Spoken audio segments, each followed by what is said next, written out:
Bluff City Media presents the No Bluffing Podcast. Stepping up to the microphone are your hosts, Christian Ingram and Evan Hayes. Now, let's get to the show.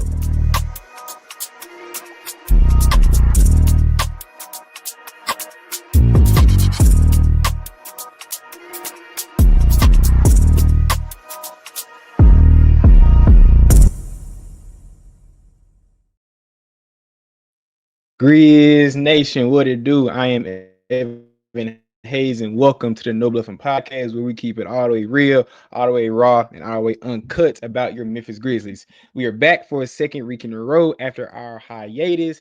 Again, I am here. Chris is still not here. He will be back very, very soon. Prayers to him and everything that he's dealing with, but he will be back.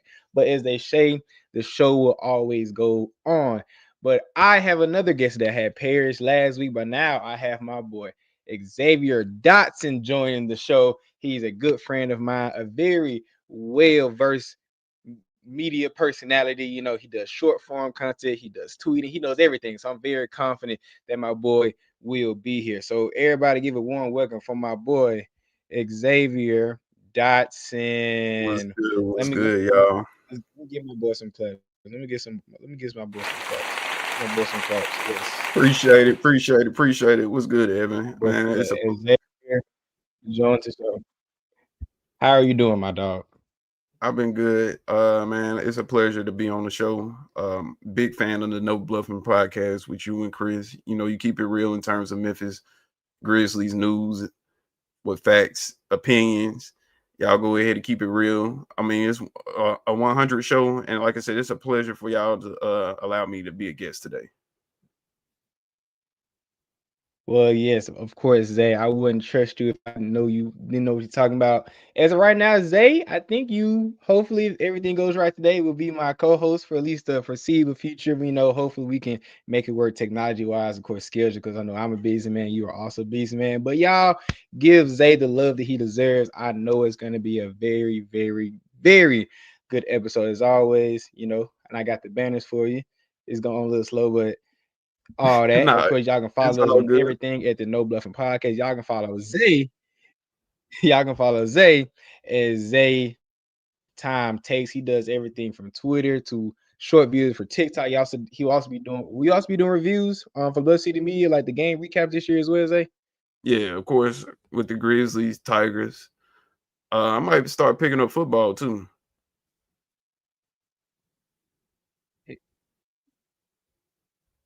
Okay, so yeah, he does a little bit of everything, and always y'all can follow me on Creedman. Well, Chris at Creedman and me at E11 Hayes. But as always, we will get to the news. Let's get turn me up in the headphone. Let's get to the news real quick.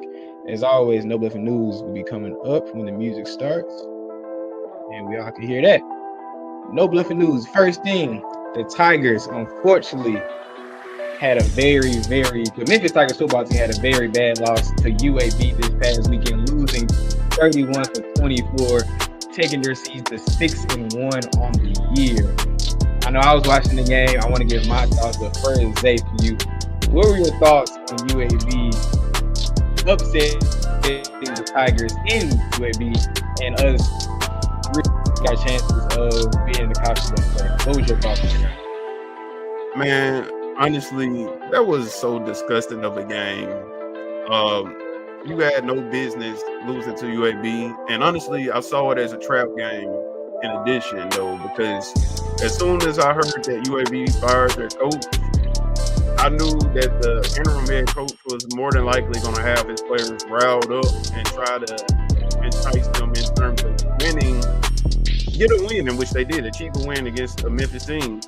You got to think about it. Like UAB and the rest of these smaller teams, smaller schools in this conference, they're not going to play any other worthy opponents for the remainder of the year on their schedule. So they saw this as an opportunity to knock out a Memphis team that felt like that they was basically on top of the world, right? I think a lot of it comes as well with the speculation that College Game Day was possibly coming to Memphis. I think the players, even the coaching staff, had their eyes set thinking that it was a guarantee, and they thought that UAB was just a pebble onto the road to South Florida. All right, man, that was just such an ugly loss.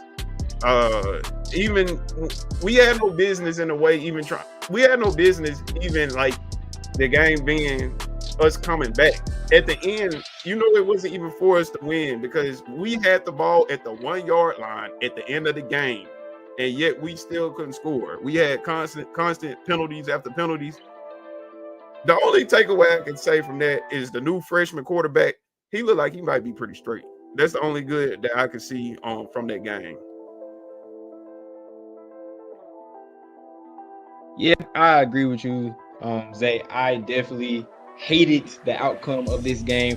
Of course, Lewis went down in the third quarter. You hate to see him go down. But yes, AJ Hill came in and played well. But to be in a dogfight with UAB on the road in a dogfight, it's unexcusable. I agree with your point. Like, the other teams in the AAC see us as the top dog, or we should be the top dog. It's kind of like how Bama always says, like, we're everybody's Super Bowl. We are the big dogs in the AAC, and we did not come and take care of business. So I really hate that our playoff hopes are done. Game day is definitely not coming no more. Now in Nashville, it's game day in the Vandy game. So I was very angry. Very like Nashville, Vandy, like clearly they want to come to Tennessee. Clearly they wanted to, and then now they going to Vandy now. So I hated it. It's so Memphis. It's so Memphis. We're always gonna have. I really hope I'm gonna keep talking, but you got it. Yeah.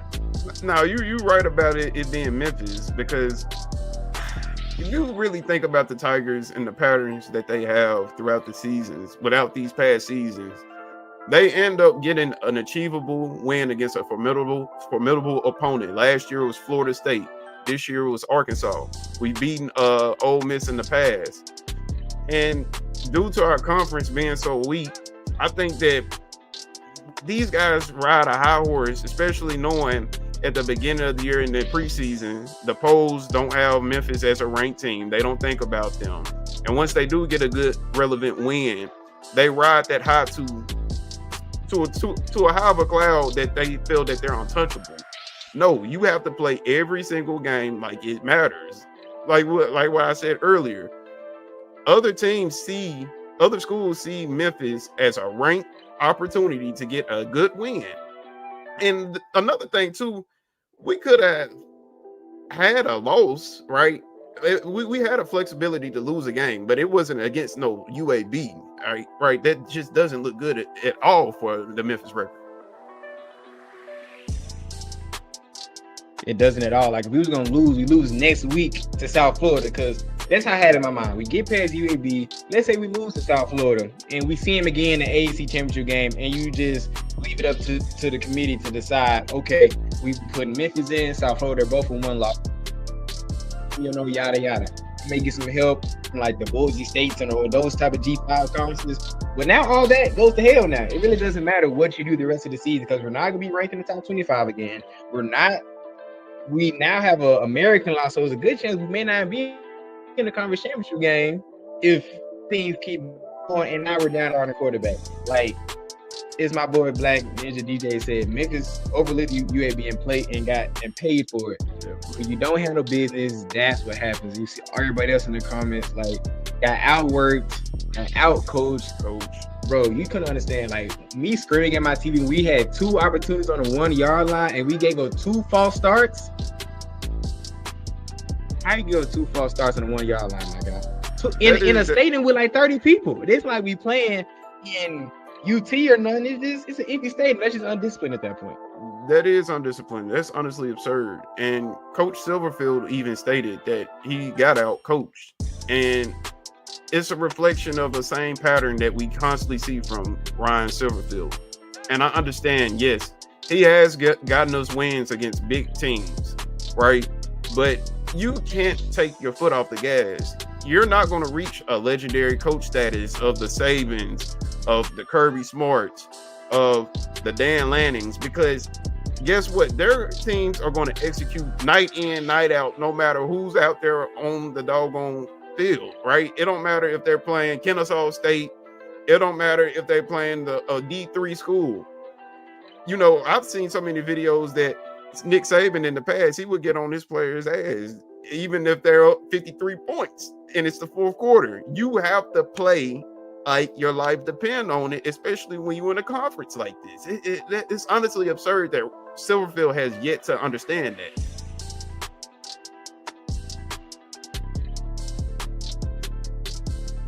Yeah, I couldn't agree more. Like, I think Ron Silverfield been in like coaching rumors about being the next big coach for like schools in the SEC or maybe the ACC. That's all gone now. And I like Ron Silverfield as a coach, but he ruined his bag as well, because we know how the business of college football goes. You know, you go from the smaller schools to get a bigger job at a big school. That is gone. I don't care what happens the rest of the season. The fact you lost to UAB, a 2-4 UMB with a coach's first coaching game as a head coach and a quarterback's first start, you lose on the road. Yeah, man, it was a rough weekend for Memphis football and just Memphis sports fans in general, and we will keep going today. Our second news topic is the injury bug bites the Grizzlies again. Unfortunately, we saw in the last preseason game against the Miami Heat, Ty Jerome went out with an undisclosed calf injury, and we did not know what it was. The news came out today that he has a high calf strain. He'll be reevaluated in 4 weeks. Of course, we got the news also last week that Scottie Pippen Jr. will be out for 12 weeks to have toe surgery. It already adds to the injuries to Zach Edey and Brandon Clark. Thankfully, Ja Morant is coming back for the season opener, so we're glad to see our best player back. And of course, Jaren came back in the preseason, but it seems like we just can't get right on the injury side, man. So what's your thoughts on the Jerome rules and just us being cursed in general as a franchise when it comes to injuries? Oh, man, it's not a Grizzly season without the injury bug, right? I mean, that's become a staple to the Grizzlies name, Memphis Grizzlies franchise, unfortunately. But I know that this franchise have prepared for it. I mean, in which they tried preparing for it, especially knowing when you got a guy like Ja Morant who's always in and out the lineup.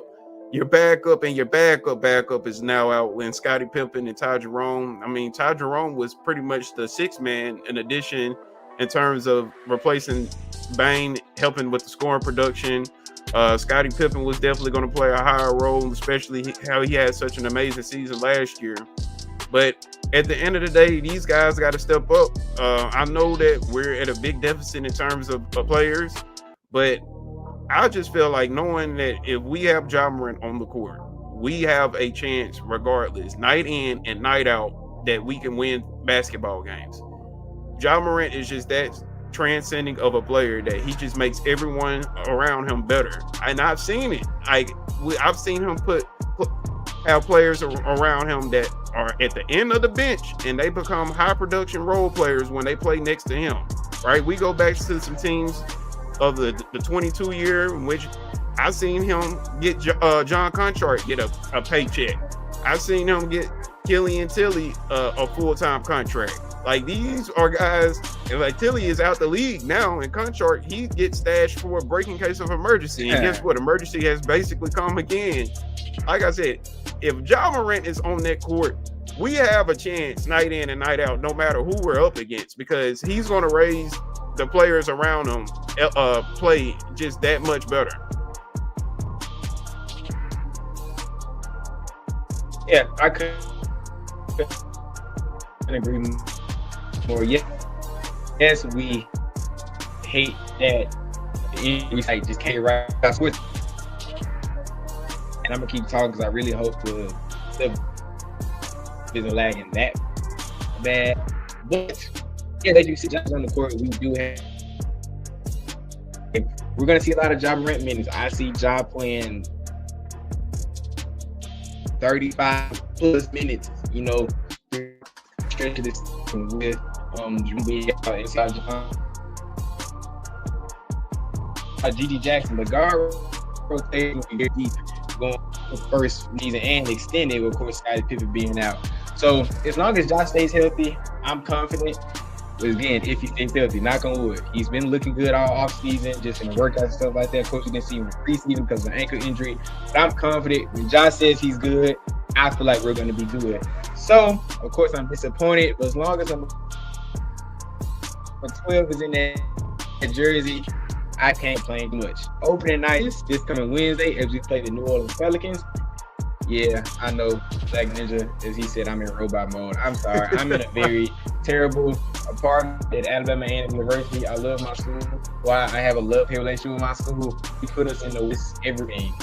We're going to try to get through it.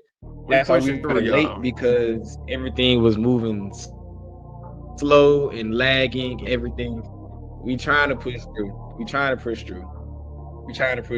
do want to talk about this. Black Ninja said, outside of checking me, we may get a player exception, being apart after 3 games because we have so many guys out. And King Meek is throwing some guys out, like Preston Chua, Cameron Payne, Memphis native, Prince of Dinwiddie. If we get that hardship, what type of players would you like to see to kind of back up that guard rotation and that big rotation? If you can hear me say. Honestly, I feel that we're fine in terms of being without an extra guard. I feel more comfortable if we would acquire another big. Precious Achua or Charles Bassey would definitely help us out a lot, because Jock is going to be playing a lot of minutes. Jaren is going to be playing a lot of minutes, especially from him coming off a toe turf injury. Him playing heavy minutes. You want to have caution on that. I think a big will help fill a void even better, because right now you only have one physical big, and that's Jock Landale. And then Jaren Jackson is practically your backup center. We need another big, in my opinion. Santi isn't a guy that, although he's 7 foot, he isn't a guy who likes to bang and be physical with those guys inside the paint. If you look at a guy like Precious Achua, he can play some decent minutes. I've seen him play decent minutes for Miami in the past as well, with the Knicks last year. Charles Bassey, I believe he had a really good game against the Grizzlies a few years ago in terms of rebounding. So I know that he has an injury history as well. But I feel that I've been felt that the Grizzlies should have had a stash the big in like the second round, and develop him through the G League and groom him up so you can have a decent big, quality big when the emergencies happen. But maybe you can find one now.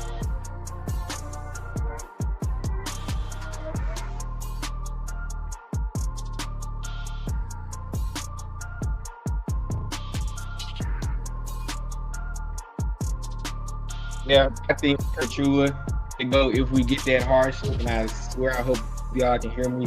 But yeah, I think our big rotation is razor thin right now, and we definitely need some guys to bolster that up, because I don't have, even look at the preseason, there was no one that just said, "Oh, I'm confident that he's gonna be our starting big or backup big." Like Ja Glendale had good minutes and spots, but he got out rebounded sometimes. Our rim protection was abysmal in the preseason, so I would definitely hope we get a hardship and bring a guy in. But that is all we have for the No Bluffin News. Hopefully, outside this break, my connection wants to act right. But we always have to go through, and the show must go on. We will be back after 3 minutes break of the podcast. My boy, that's right here. We will be right back.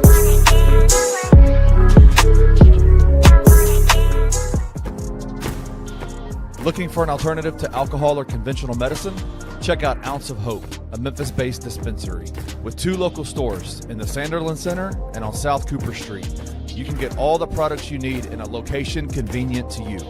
Each store offers an intentional shopping experience with dedicated bud tenders to answer all of your questions, from product selection and mushroom blends to our personal favorite, the Delta 9 seltzers.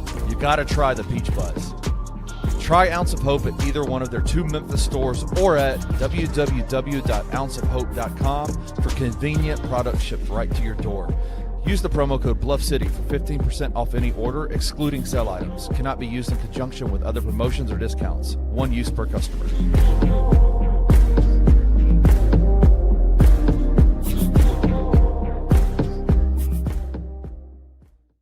Well, that's a pretty good answer. The correct answer is the Grizzlies will be better if Ja plays 70 games.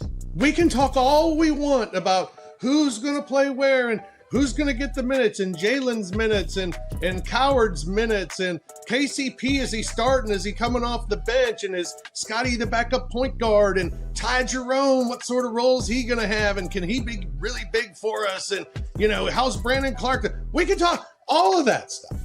What matters for this team's success is that Ja Morant's playing 70 games.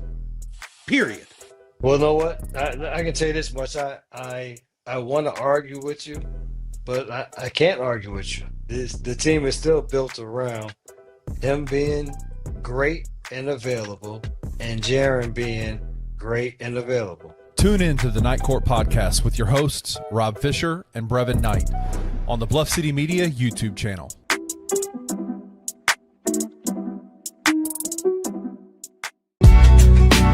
In the heart of the Highland Strip for 27 years, Trilogy Tattoo has helped tell stories for Memphians for generations.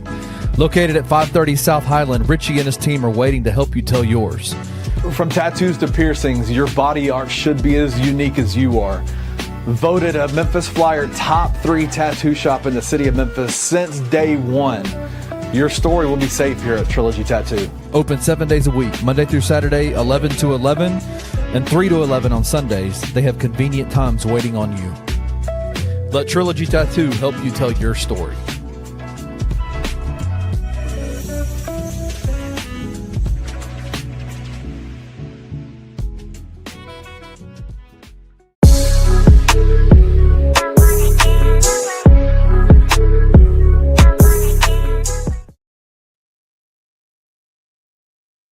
And now we got to the stage. Welcome back to No Bluffin Podcast.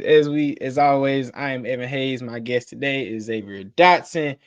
We got over to the news. Now we got to get into the main topics, and hopefully, we pray to God that my connection doesn't ruin the whole episode. But we're gonna be good. I'm betting that we'll be on our side. But our first topic for today is just wrapping up the preseason. The preseason is over. We went 1-4 during the preseason, winning the last game is the Miami Heat, and the game before that, losing to, I believe, the Boston Celtics, but I could be wrong. Charlotte But Hornets. Xavier, no, Hornets, yes, we played them in Greensboro. Yes, the Hornets. So, Xavier, if you can hear me, since the preseason is over, we've seen some guys play, we see some guys not play. What were your overall thoughts on the preseason? Some good things you took from it, and some bad things as well. Man, it's really hard to analyze that preseason because it was a lot of players in and out. It was never really a flow of the game. But you do take some takeaways from the preseason because, for one, this is the full embodiment of Coach T.I. Tomas Izolo's offense and defense, right? I paid a good attention to see in terms of, all right, how are we switching things up from the Taylor Jenkins era? And Tomas kept iterating about pace, playing fast. And from the offensive standpoint, I saw a lot more pick and rolls, especially when Jaren came back. Pick and pops in terms of Jaren. And he needs to learn how to do some doggone picks, man. You can't be out here gaining fouls if you can't set a simple screen. But he did look good in the pick and pop game. We saw a lot more of the pick and rolls. But as well, I did pay attention to the defense. Our defense didn't look too good. Even with the win, the victory against Miami, we still allowed too many points in my liking. I think that does go into the fact of knowing that a lot of these players that were out there, they most likely wouldn't be playing a lot of minutes. But guess what now? With all these injuries, they have to play. So hopefully they get up to speed in terms of playing a better defense. Offensively, it was a lot of 3-point centric, in my opinion. And that was due to the fact you didn't have anyone that was there that was to create for themselves or others. And really, the only person that can do that is Ja Morant. And these first 15 games, I'm just praying and hoping that Ja can stay healthy because he is. I feel like this offense is definitely designed for him, right? In terms of the pick and roll, in terms of him creating for others, this offense should be a bread and butter for him, and especially when Zach Edey comes back. And individuals, people that I will say, like, point out that I would say that had like a good preseason. Javon Small, he definitely impressed me, especially those last 2 games. Now he most likely is going to have an extended role with Ty Jerome and Pippen being out. Cedric Coward, I know a lot of eyes was on him. And initially he sort of, I mean, this is his first time playing real basketball in 11 months. A lot of rust still needs to be knocked off, but I still have a high upside on him. He shows strides, especially on the defensive end. He already is causing disturbance on the defensive end. I think the offense will come along, especially when he plays alongside Ja Morant. Gigi, he had that one good game in Miami. I'm huge on Gigi. I really hope that something really does turn out for him in a positive way, because I mean, like, he has the talent. He's not really a systematic player. This is an old saying, man. You just got to let that Mustang fly, right? That's Gigi, right? He might not have to abide by these rules and settings that you want him to be on the offensive end. Just let him roll and let him do his own thing. And in reality, though, it was just really hard to go ahead and have a true assessment of the preseason due to the fact it was just too many guys in and out, and a lot of inconsistency. Yeah, I feel you on that. I have similar outlooks to you, not exactly the same, but similar. Yes, it is hard to fully gauge like how good this team is in the preseason because, like you said, guys are out. We didn't look great in a lot of the games. Defensively, I feel like one of the things that no matter who's in the lineup, you should be able to play defense because I feel like defense comes down to effort, and we allow way too many open drives in the lane. Of course, our rim protection, as I mentioned before, wasn't great. When it comes to the offense, I didn't hate the offense. Yes, a little bit too much 3 happy, but I love the pick and roll. I love the movement. Yes, Jaren Jackson Jr. needs to know how to not have. He had 3 illegal fouls in that game. Miami, yeah. Cut that down to 0. So definitely that. But like you said, when the guys that are supposed to be playing are in this lineup, hopefully, right now I'm thinking like December when Edie and Pippen and maybe Jerome, maybe January for Pippen. When all those guys look, I feel like Coach Isolo's offense will flourish, honestly. When it comes to individuals, I love what I saw for Javon Small. I liked him in Summer League. I liked the original when we originally picked him because out of West Virginia, I was pretty high on him. He's a gritty guard that can shot create and create for others, and he showed that in the preseason.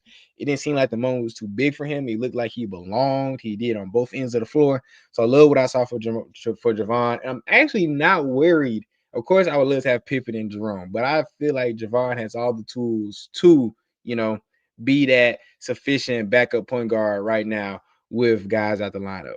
I liked what I saw from Sid. People understand, like, Sid hasn't played an organized basketball game since November of 2024. Yep. That's a very long time to not play organized basketball with like contact and referees and all that. So the fact that he was still, and Coach Islo had a very long leash on him because he wanted to play him into game shape, but he was still affecting the game positively. He was getting deflections. He was drawing charges. He was hitting shots when he got into rhythm. I think Cedric Coward is going to have a big year personally. I said on the last show, I think a second team all rookie is that's my prediction for him this year.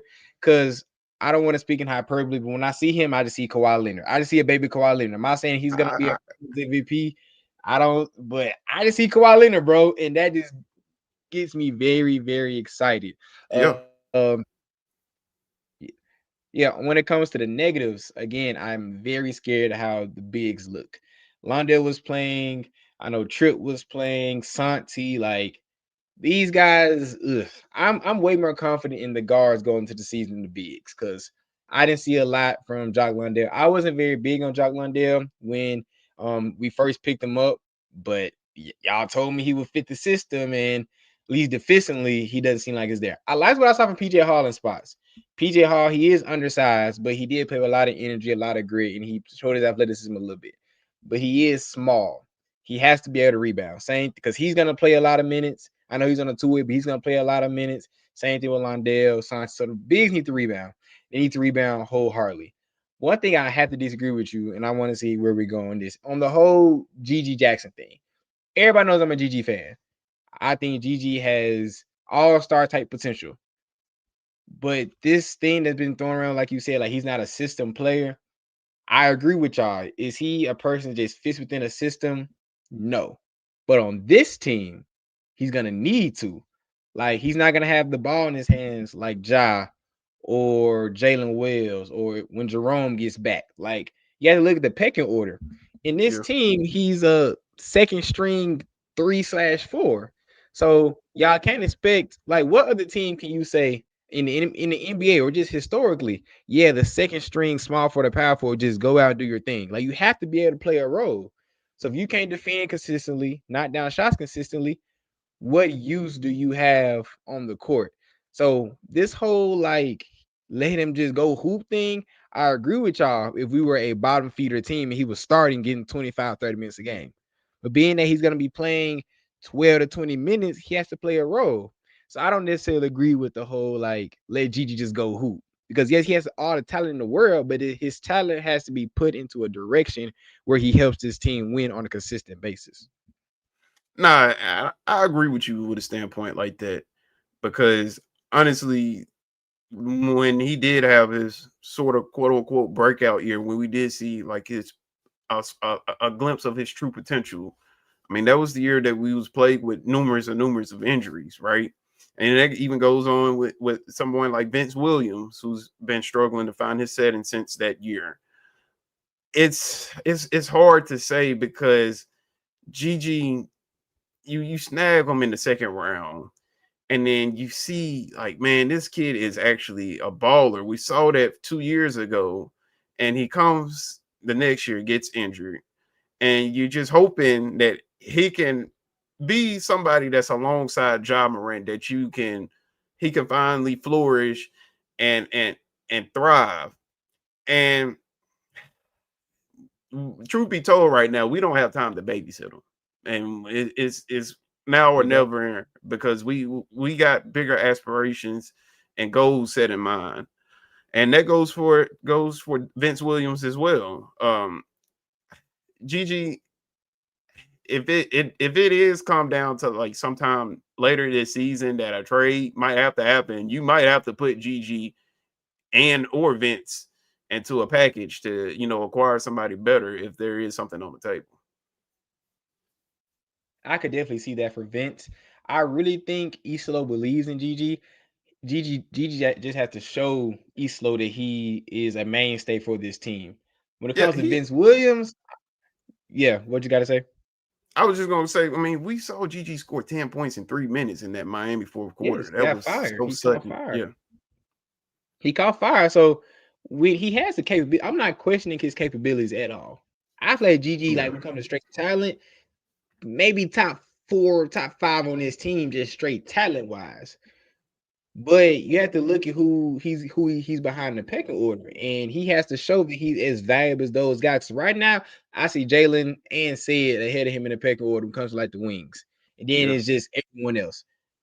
When it comes to Vince, I'm sorry, I don't see Vince long-term future on this team unless he turns something around fast. Like, I know he was dealing with the ankle injury, and that's because we both play basketball. Like, when you have a lower extremity injury like that and your game is built on lateral movement, it takes a lot to get you back physically, but also like mentally, to get back to trusting yourself, because his calling card was defense. But I just don't see the same energy. Like, yeah, he got hurt last year, but he had a whole offseason, and now he's still not, in shape, or at least looking like he should be looking.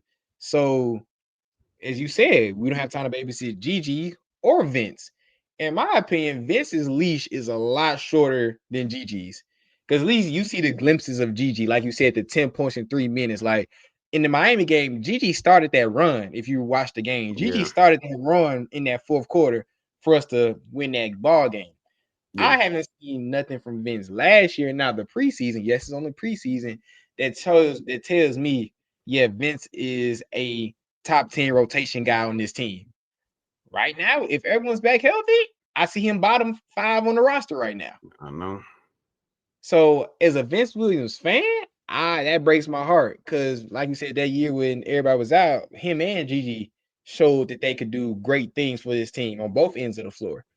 But right now, Vince just don't seem to have it right now. I don't know what he can do besides just playing better that can show us that, he should be here for the long haul. Yeah, I mean, the Grizzlies, I feel like at times you've had so many players that you've acquired over the years, especially in the second round. They felt like second round steals.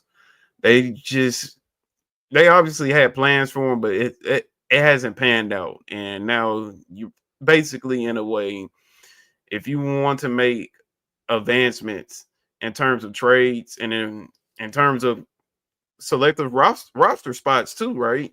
Tough decisions are going to have to be made soon. Basically, I feel like. Yeah, I could definitely see that. Of course, it's still early. We haven't played one real basketball game yet, and unfortunately for the injuries, but fortunately for GG and Vince, they will have the opportunity to earn themselves in the good graces of the fan base, and then more importantly, the Yeah, coaching staff redemption. front office. Because in my opinion, it's a make or break season for both of them. I know Gigi was asked about that during media day, and he kind of like agreed with it, but didn't agree with him. But I feel like it's a make or break season for both of them because Jalen Woods, he submits in his spot. We didn't talk about Jalen Woods looked great in the preseason, by the way. We Yeah, that both is forgot true. to mention him. Yeah, He we was, overlooked that. yeah, he looks very smooth with the ball in his hands. He works way better in ball screens than he did last year. So Jalen is submitting himself. Cedric Coward, he's a lottery pick. They're going to give him all the opportunity in the world to prove himself. Yeah. So then who's going to be that third wing to submit themselves? And it's going to be either GG or Vince, especially with guys out. And it's up to them to really, step up to the challenge. And I hope they do. But that's going to transition us to opening night. Finally, the Grizz season is here. We are 48 hours, probably a little less than 48 hours Yes. opening night against the New Orleans Pelicans. Of course, guys are out. Of course, we have a new coach, new offense. Everything's a whole lot of new. I know they came out today with the hype video, the new mentality. Is everything's new about the Grizzlies right now. But as a fan of the Grizzlies, someone that breaks down the Grizzlies on an analytical level, what do you want to see positively from the Grizzlies on opening night? Or what are your expectations going into opening night? It's not a good Grizzlies team without enforcing the defensive side. I want to see execution on the defensive side. And I feel like that might take some time, especially right now when we have a lot of important players out. But it's very reaffirming knowing that Ja is going to play in the opener. He'll be playing against his former AAU teammate Zion. A lot of people feel like from that Ja was in the 2019 draft between Zion and Ja that they're always out with injuries. And I feel like this is about to be a good matchup because I think a lot of them, both of those players are in their redemption arc, right? They've been writing off and cast to the side. And I think Ja, he's still probably hearing the rumors and the talks about can he stay healthy and as well other stuff that like has him in the limelight and stuff, other news.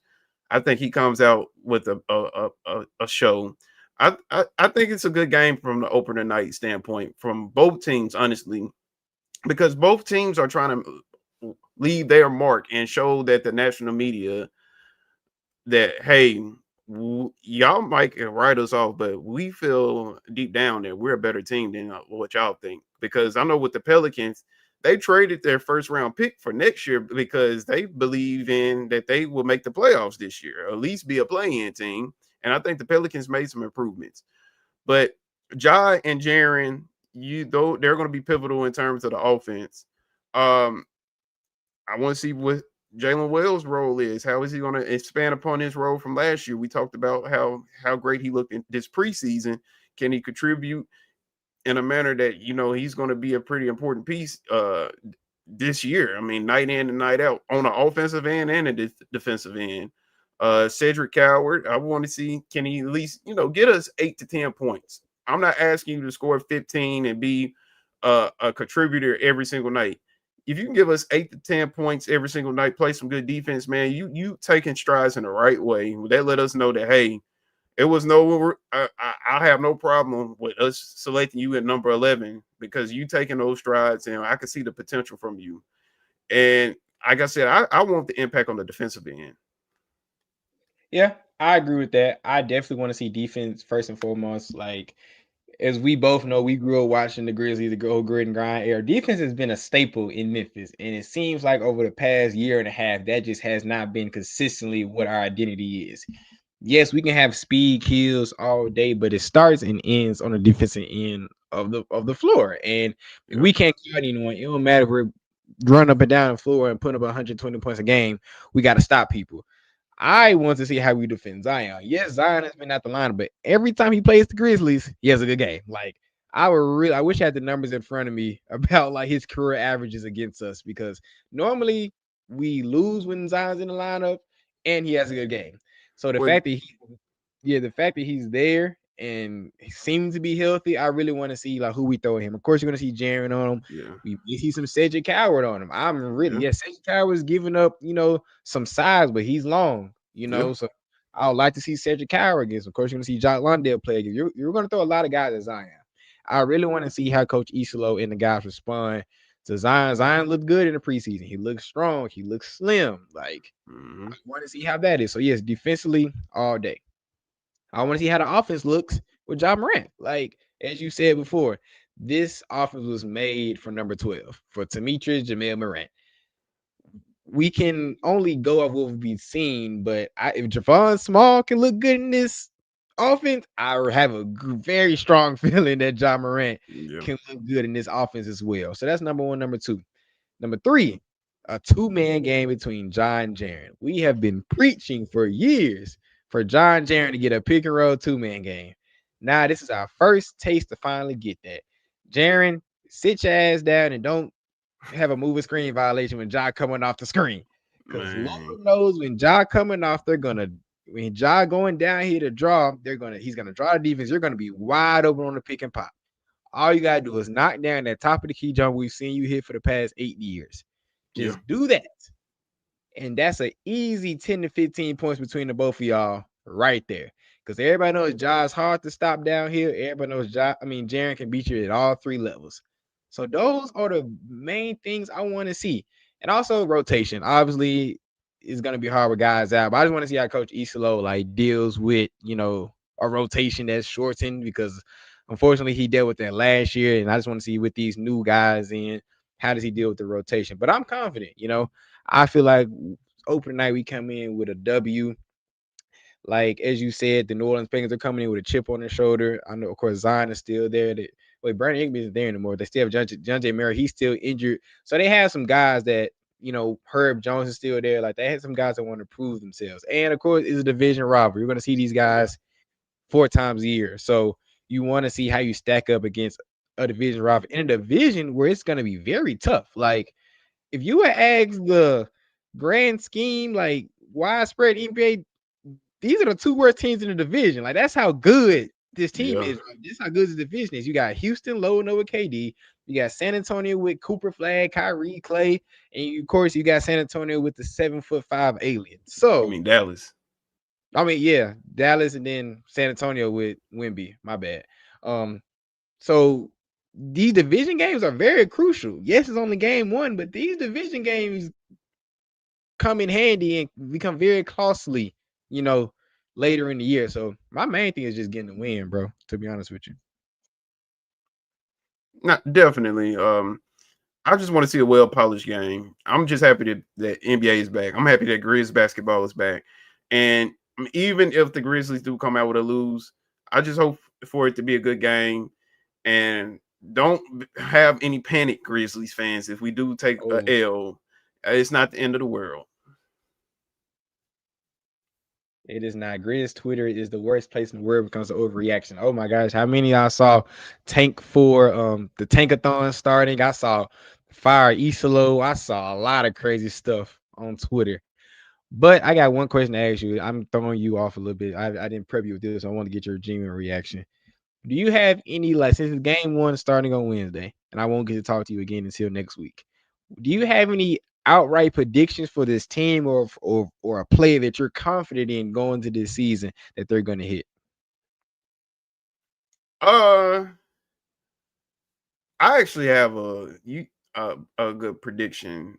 You talk about Cedric Coward being on the second team all rookie. I feel like he can be first team all rookie. I feel that he eventually will find his groove and will take KCP spot in the starting lineup. Again, I feel I've seen Cedric Coward's highlights. I know he hasn't played competitive ball in a minute, but from the glimpse of those little 5 preseason games, he's been looking better and better and better. I just know once he gets alongside Ja Morant, he is going to flourish, because I remember the days when Zaire was so good around Ja 12. And I already can see Sid being better than Zaire right now. I mean, I feel that right now defensively and damn near offensively. I feel that will elevate him and he could be capable of making on the first team all NBA. That's my prediction, my bold prediction. Very bold. And you said he's going to take KCP out the starting lineup. That is one I love, but I did not expect. I think they brought KCP in to solely be that veteran person to start lineup. But to think Cedric Coward plays so well in year one, to take KCP out the lineup, that's bold, my brother. I like it though. I think in certain situations, like closing the game, I can understand putting in KCP because he has way more experience compared to Coward. And then maybe in the playoffs as well, in the fourth quarter stretch, you might have to run with KCP. But I think at times, if the Grizzlies go on some massive streaks and you got Coward coming off the bench, dropping 15 in multiple games, I can see Coward eventually, Tomas putting him elevating above KCP. And just Jerome and KCP just being those guys in the second unit to just run wild. And my stuff is free. But hopefully you heard what I said. So I can see that. I would love that, actually. I would love that. If Coward plays so well, number one, that means Gigi just got hint right down the pecking order. If Coward is starting already, that means something bad for Gigi. But we ain't gonna talk about that. We gonna talk about the negatives. The positives. The positive is Cedric Coward is playing like a lottery pick, how he should. I like that. My bold prediction, and I don't know if it's bold. It could or could not be. I think Ja Morant's going to be first team All-NBA. I'm stamping it right now. October 20th, 2025. Call me a biased Grizzlies fan all day. I'm biased. I think 12 come from blood this year, bro. I genuinely think so. Like, I can believe that. I think he really wants to wake some MFers up, bro. Like, Shay's got all his accolades. Luka's got all his accolades. Like, Tyrese Halliburton, even though he's not playing, like, now people putting Tyrese Halliburton above him now, Jalen Brunson, like, he's been ranked in the 20s and the 30s of these all top 100 lists. Like, 2 years ago, Ja Morant was a top 10 NBA player, consensus NBA player. Yeah. Now, in some lists, he's not even the best player on his team. In some lists, he's not even a top 30 player in the league. Ja Morant is critically online, which I don't understand. Like, he knows what we are talking about online. He may not respond all the time, but he sees what people be saying. I genuinely think Ja Morant is going to average just under 30 points per game. I'm going to put him in the 28 to 30 category. 8 assists and 4 rebounds. He's going to shoot 47% from the field. He's going to shoot 37% from the three-point line. And he's going to shoot above 85% from the free throw line. We are going to see the best version of Ja Morant. And that's going to lead to the first time in his career, an all-NBA first-team selection. Yep. I truly believe it. I pray to God I'm right.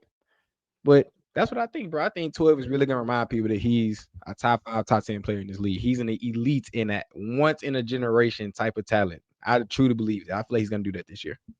That's a damn good prediction. I will honestly second that as well. I feel confident in 12. He got right now the hottest shoe in the basketball game right now. Ja threes came out at the perfect time. He's healthy. He knows what's at stake this season. I think he's going to be rocking and rolling. Probably be up there in terms of MVP category throughout the year, top 5. Yeah, and now he has a coach that's making an offense around him. We've never seen a coach with an offense that is catered for Ja Morant. Like, we have not seen that. Ja Morant has been so good in an offense that doesn't fit him. So now, being that Ja gets to operate in the open court, play fast, like, if you really think about it, if you look back, and this may be a out of left field one for people that didn't watch him that much in college, but his system at Murray State was very similar to the system that Thomas Isla wants to play. It's very fast and very pick and roll heavy. Every time down Murray State, they was running a pick and roll. Of course, you can't make a one-to-one fit between college and NBA, and Ja's gotten better. But if you really look at the game film, Ja Morant played best when he is able to get in transition, play above the rim, and play in the open floor. I feel like being that this offense is catered for him, I feel like we're going to see the best version of Ja Morant. And that's what I truly, truly feel. But we're going to see how opening night goes. Hopefully, everyone comes out healthy. No more injuries, please, God. No more injuries. No more injuries. And hopefully, we come out with a win. If y'all going to open, unfortunately, I can't be there opening night. Are you gonna try to make an opening night game, at least open the game week? Yeah, I'll definitely be there opening night. As well, I'm most likely doing a doubleheader Saturday, going to Memphis USF, and then check out that Grizzlies game later that night. So yeah, okay, Zay, you gonna have a fun week. I am just for you, my brother. But Zay, I wanted you to lead this next topic. This is a topic that you brought to me and something I really want to go into. We're getting close to an hour, but we can go a little bit over. You told me that people on Twitter are being very insufferable. Tell me what they're insufferable about, and let's talk about it, Zay. Yeah, I'm not the type of guy at home. I do read the tweets, right? I mean, I'm on Twitter and whatnot. I'm not the type of guy that home in on the negative feedback. But this one really caught my attention. I'm like, man, you got to be kidding me. I saw a tweet stating that they're tired. Somebody tweeted stating that they're honestly over the Ja and Jaren era. In a way, basically, like, let's go ahead and get this era over with, blow it up. And it's like, you don't know how blessed we are that we have these capable players on the Memphis Grizzlies team, right?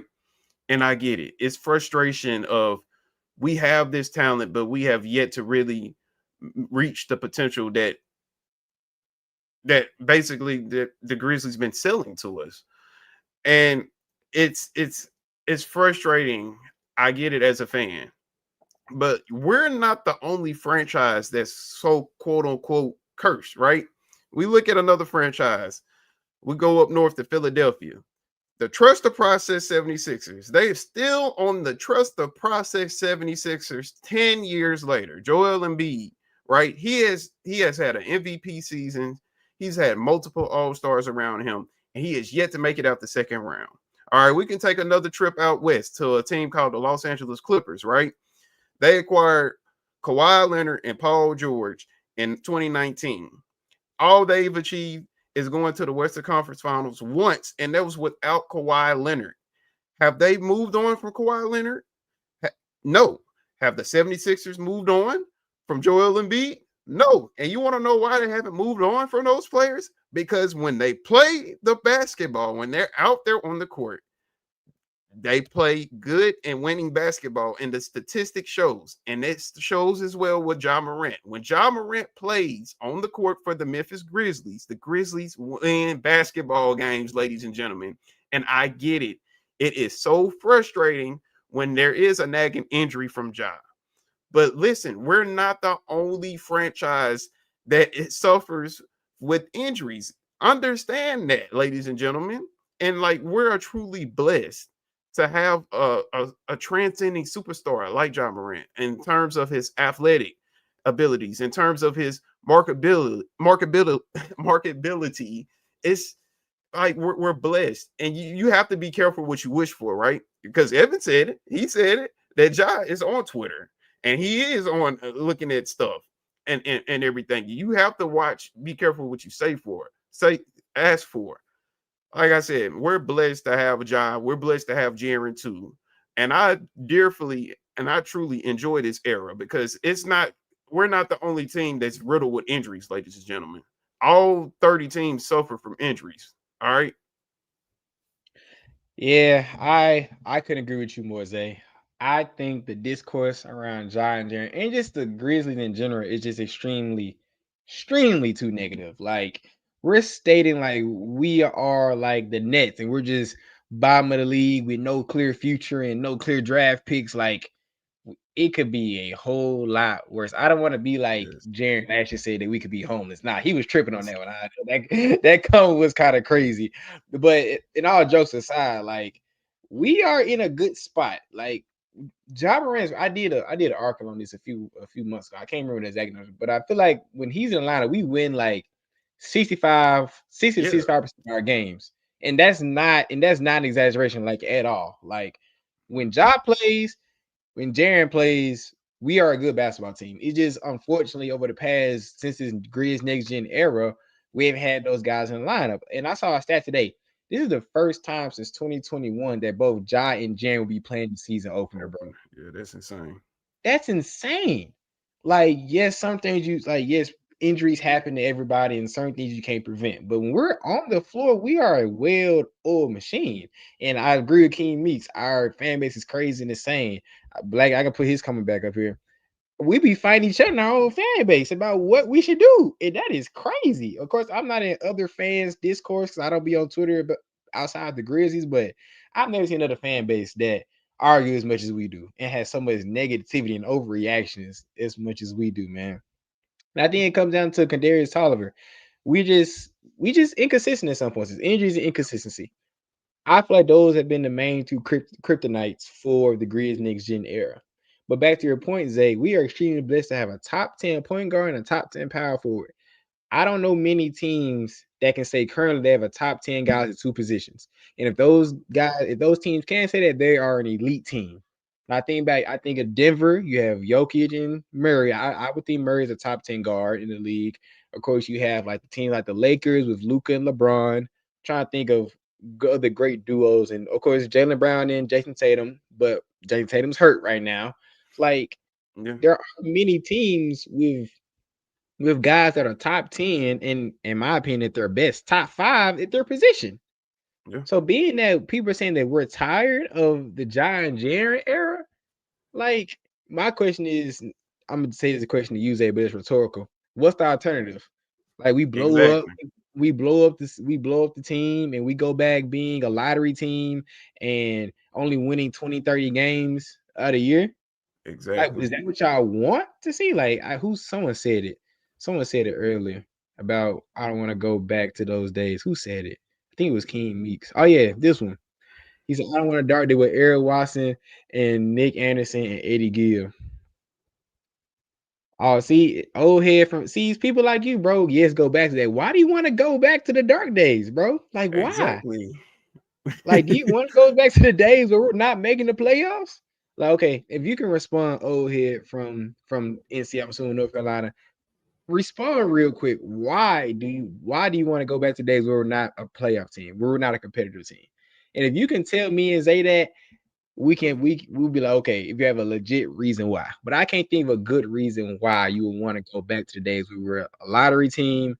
We're not competitive. The form is empty. Like, I mean, do y'all remember how bad it was? We've seen teams in the past that quote unquote tank. It's not even a guarantee that we get a number 1 pick. Hell, we just saw this damn draft that the Dallas Mavericks, they ended up with the number 1 pick with the next generational talent. And Dallas just did the most absurd trade of all time.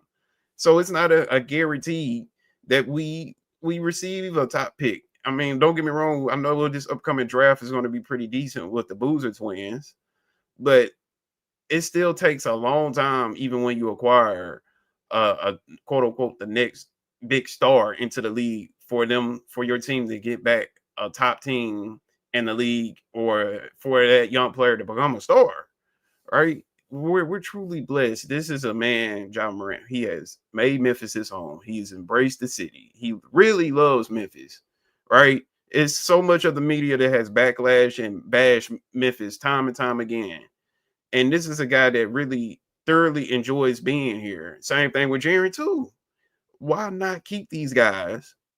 Like, I don't understand that. Yes, as a fan, it is frustrating when they're not available because guess what? We're not winning. But when they're on the court, it's simple. We will win.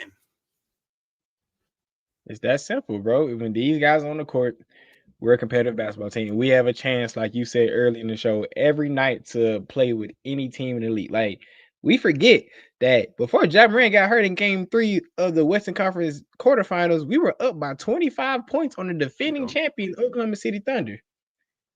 And you see when he went hurt, you see what happened. Like that's a direct correlation to what happens when Ja Morant isn't on the floor. And in this game, we played him tough. Like I don't get it, man. I don't get it at all. Like we are extremely blessed. Like, and the point that I want to hop on the point that you just said. We have two guys that want to be here. Like Black Ninja, we have guys like Stephen A. Smith spewing this bad energy, bad mojo, bad propaganda about the city in Memphis, and you got two superstars that want to be here, that enjoy, that have made the city of Memphis their home. You got Ja Morant having a family here.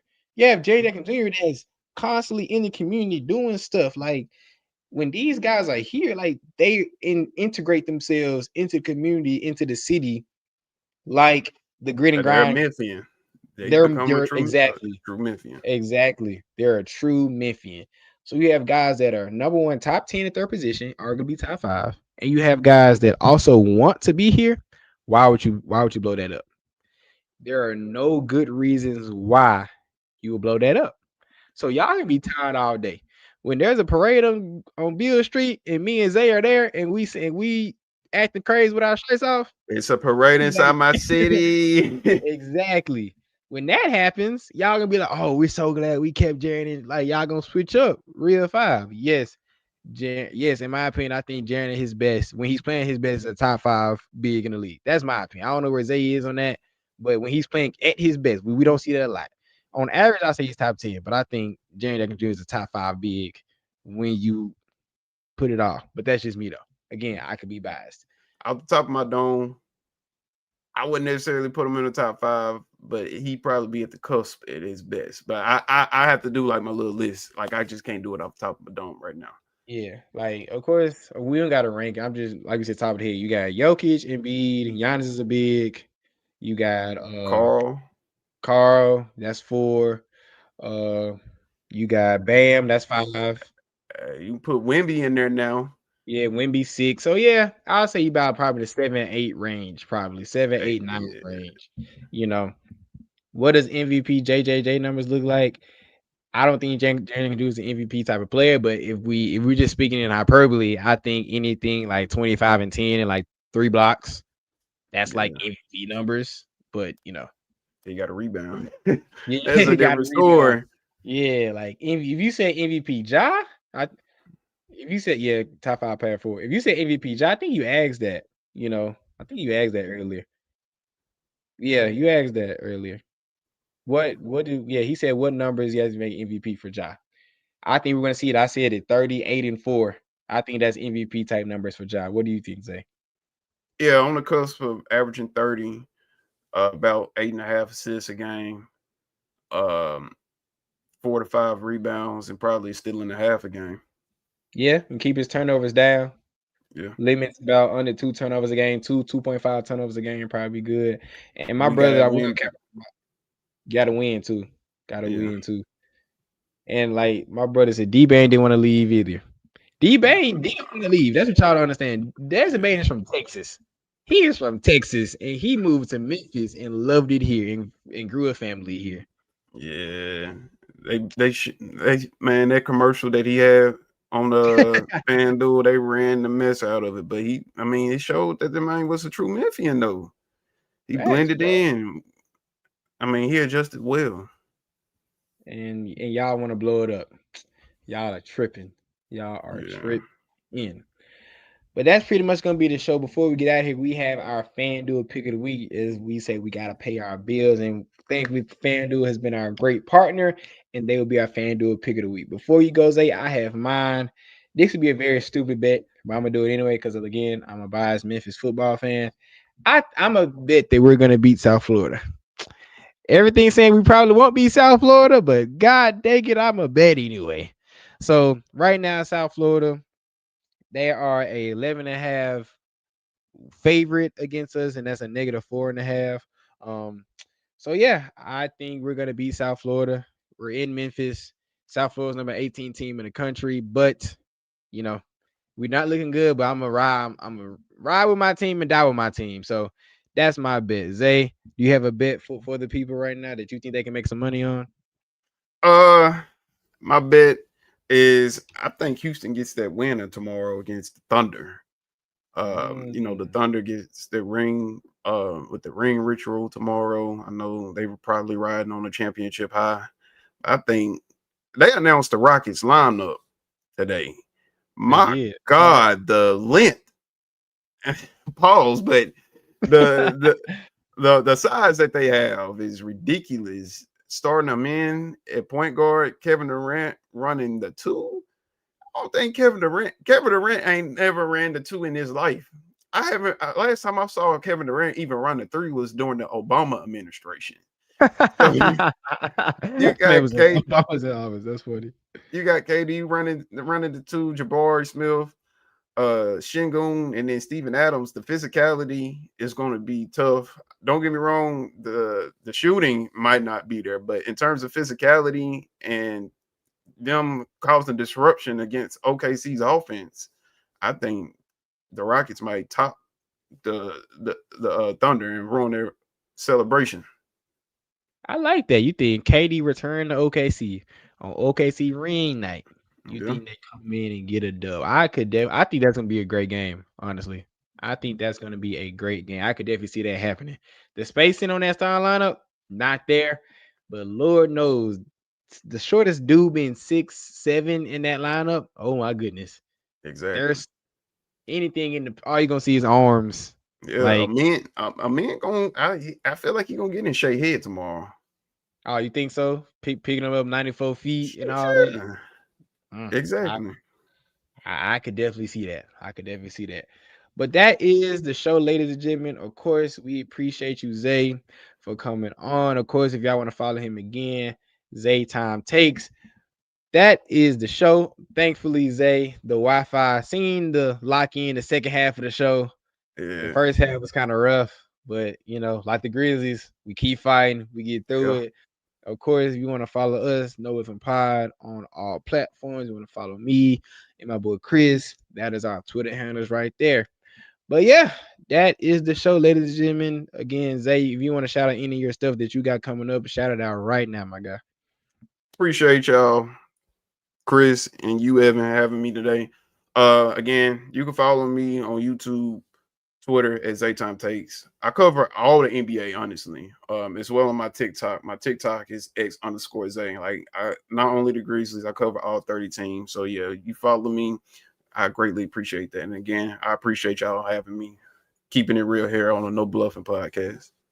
Yes, sir. And he will be back next week. So y'all can get used to this duo right here. If y'all liked it, show some love. Of course, like, comment, subscribe on all the Bluff City Media Networks. But that's it. It is all as we say. Do so make you feel good, and go Grizz. Thank you for listening to this episode of the No Bluffing Podcast. If you enjoyed this episode, like and subscribe to Bluff City Media's YouTube page. For comprehensive coverage of all things Memphis sports, head over to www.bluffcitymedia.co and find out how you can become an insider. We will see you back here next week.